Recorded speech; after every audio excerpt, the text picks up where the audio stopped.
Sering dengar istilah ESG, tapi malah jadi pusing sendiri? Tenang, Anda nggak sendirian. Hari ini kita bakal bongkar semuanya.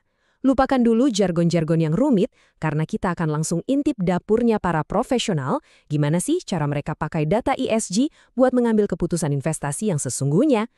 Siap menyelam lebih dalam? Yuk kita mulai! Oke, ini dia peta jalan kita hari ini.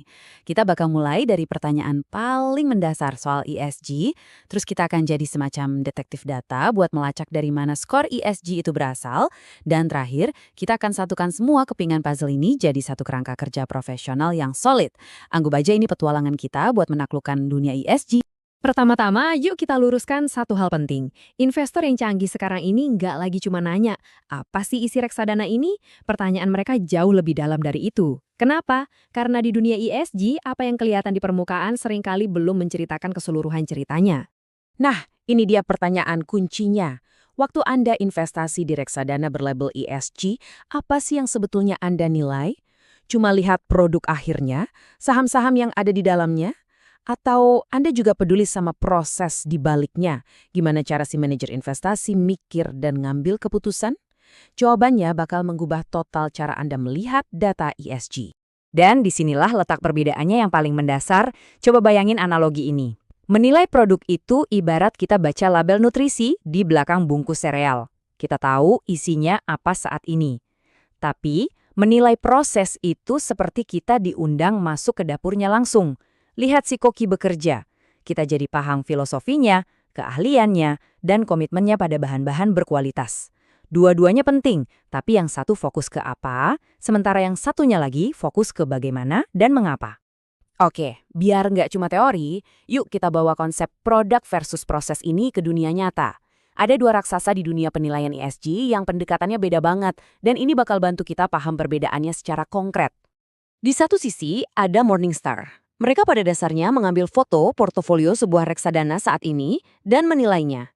Ini adalah pandangan ke belakang, sebuah potret dari apa yang sudah terjadi. Nah, ini dia jebakan yang harus kita waspadai. Sebuah reksadana bisa aja kelihatan hijau dan dapat skor ESG tinggi cuma karena kebetulan isinya banyak saham teknologi besar yang emisinya rendah. Bukan karena manajernya sengaja pilih saham itu karena pertimbangan ESG, tapi ya karena kebetulan aja.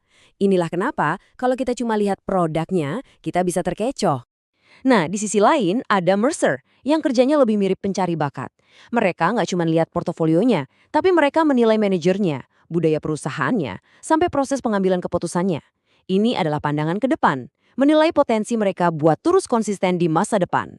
Inilah yang bikin penilaian berbasis proses kayak yang dilakukan Mercer itu dalam banget. Mereka benar-benar menggali sampai ke DNA manajer investasinya. Pertanyaannya, apakah ESG itu cuma tempelan biar kelihatan bagus atau beneran sudah terintegrasi di setiap keputusan?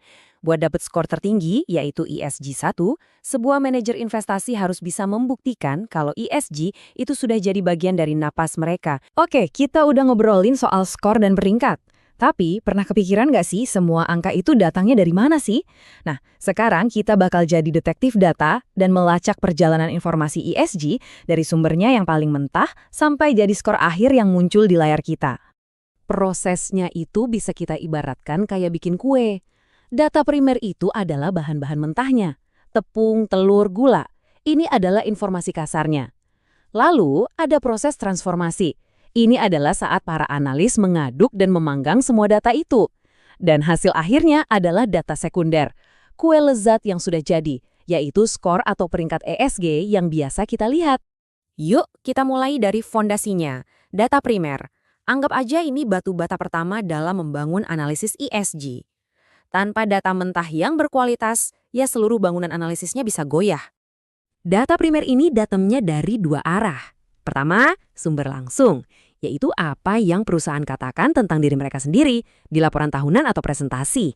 Tentu aja, ini bisa jadi versi terbaik dari cerita mereka kan? Makanya para profesional selalu menyeimbangkannya dengan sumber tidak langsung, berita, laporan LSM, bahkan sampai ulasan karyawan. Ini adalah cara buat cross-check fakta dan dapat gambaran yang utuh, 360 derajat. Jadi, lembaga-lembaga pemeringkat seperti MSCI atau Sustainalytics itu perannya seperti pabrik pengolahan. Mereka ambil semua data primer yang masih acak-acakan itu, mereka masukkan ke dalam mesin metodologi mereka, dan keluarlah produk yang rapi. Data sekunder, yaitu skor dan peringkat yang kita kenal. Nah, sekarang kita masuk ke misteri terbesar di dunia ESG. Kalau Anda pernah coba bandingin skor ESG dari beberapa penyedia yang berbeda, mungkin Anda bakal garuk-garuk kepala. Kok bisa skor untuk perusahaan yang sama, hasilnya beda-beda? Ini dia inti masalahnya. Satu lembaga pemeringkat bisa aja melabeli sebuah perusahaan sebagai juara ESG, tapi lembaga lain malah memberinya nilai sedang-sedang saja.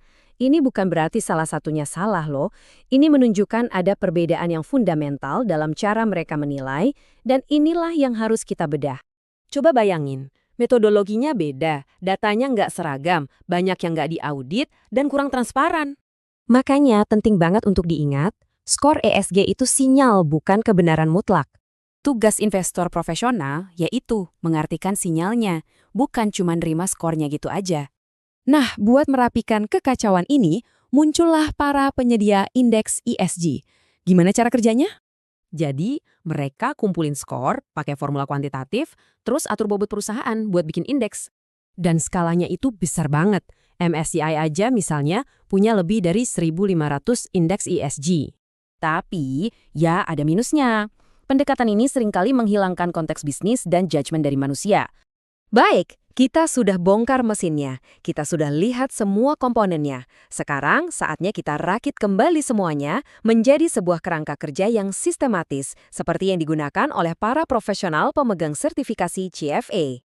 Proses profesional ini punya 3 langkah yang sederhana tapi sangat kuat. Langkah pertama, analisis data. Kumpulkan semua informasinya, baik dari perusahaan maupun dari sumber luar. Langkah kedua, valuasi. Nah, temuan ESG Anda tadi dipakai untuk menyesuaikan perkiraan nilai perusahaannya. Mungkin risiko iklim membuat nilainya jadi lebih rendah. Langkah ketiga, konstruksi. Barulah setelah itu Anda membangun portofolio, merangkai saham-saham pilihan Anda menjadi satu kesatuan yang solid. Anggap aja slide ini sebagai contekan utama kita. Di sini kita rangkum perbedaan inti antara pendekatan produk dan proses. Yang satu nanya, apa yang kamu punya sekarang? Sementara yang lain nanya, seberapa hebat kemampuanmu untuk masa depan? Keduanya adalah alat yang berguna, dan investor yang cerdas tahu kapan harus pakai yang mana. Jadi, kalau ada satu kalimat yang harus Anda bawa pulang dari obrolan kita hari ini dia. Data ESG itu bukanlah jawaban akhir, melainkan bahan baku untuk kita bertanya lebih jauh. Ini adalah alat bantu, bukan pilot otomatis. Kekuatannya ada di tangan investor yang memakainya untuk membuat keputusan yang lebih cerdas. Nah, saya mau tinggalkan Anda dengan satu pertanyaan. Lain kali Anda lihat sebuah reksadana ESG, pertanyaan apa yang bakal Anda ajukan pertama kali? Apakah Anda bakal fokus sama produknya, atau Anda akan coba gali lebih dalam soal prosesnya, atau mungkin keduanya? Jawabannya akan menentukan seberapa dalam pemahaman Anda sebagai seorang investor. Terima kasih banyak sudah bergabung dalam penjelajahan ESG hari ini. Kalau Anda merasa penjelasan ini bermanfaat, pastikan untuk mengikuti kami supaya nggak ketinggalan analisis mendalam berikutnya. Punya pertanyaan? Atau mungkin ada topik lain yang Anda ingin kita bedah bersama? Langsung aja tulis di kolom komentar di bawah ya. Kami senang sekali berdiskusi. Sampai jumpa di penjelasan berikutnya.